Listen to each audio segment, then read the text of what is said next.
Nasulayan na sa taas na panahon. Nagunas sa mga balita. Siyempre, kasaligan. Because we do fact-checking. Walay gidapigan nga komentaryo. Updated sa kahanginan. Updated online. Daghan o pa-premyo. Siyempre, dali maduulan. Makaabot, bisang asa. Kusog sa balita o public service. Kusog ang signal, karo bisan asa pa. Maka-inlove o makahilak ang mga drama. Mabusog ka sa impormasyon o mga balita. Tinud-anay o kinasingkasing nga serbisyo publiko. Tatak mo na!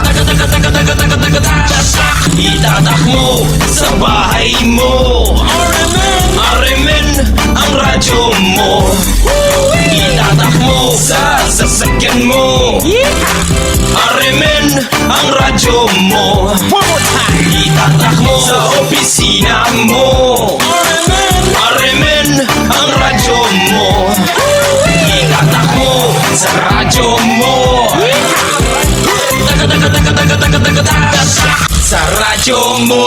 Arimen!